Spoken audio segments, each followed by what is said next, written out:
আমরা জীবনে সমস্যার মুখোমুখি হব, আর আল্লাহর কাছে দোয়া করার সাথে সাথেই আমাদের সমস্যার সমাধান হয়ে যাবে না। দোয়ার বাস্তবতা বোঝার চেষ্টা করুন। দোয়ার উদ্দেশ্য কি? আমরা প্রায় দোয়াকে তলাবের সাথে গুলিয়ে ফেলি।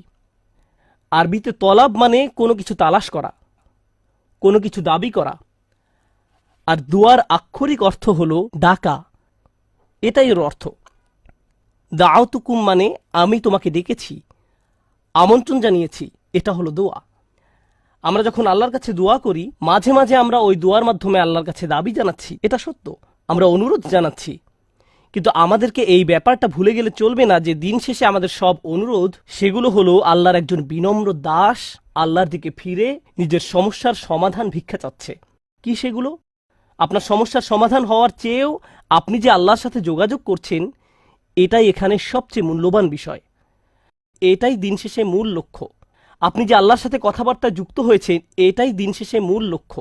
আল্লাহ আপনার সমস্যা তাৎক্ষণিকভাবে সমাধান করে দেবেন কিনা সেটা ভিন্ন বিষয়। আমি এ সম্পর্কে সংক্ষেপে কিছু কথা শেয়ার করতে চাই, পরে মরিয়ম সালামুন আলাইহা নিয়ে কথা বলবো। কখনো কখনো আপনি এমন কিছু সমস্যার মুখোমুখি হন যে মনের মাঝে প্রশ্ন আসে, আমাকে কেন এই সমস্যার মোকাবেলা করতে হবে? আপনাদেরকে একটা কথা জিজ্ঞেস করি। ইউসুফ আলাইসাল্লাম তো 8-9 বছরের এক বালক ছিলেন মাত্র। শিশু মানেই তো নিষ্পাপ।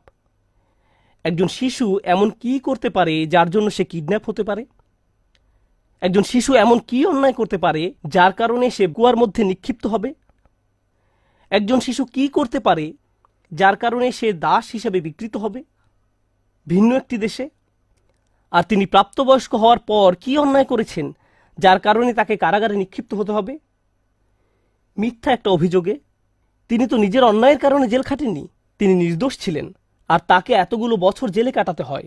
তাকে জীবনে এমন সব পরিস্থিতির ভেতর দিয়ে যেতে হয়, অন্য কারো এমন হলে বলতো, ভাই জীবন অন্যায্য, কি বা করার আছে, জীবন অন্যায্য।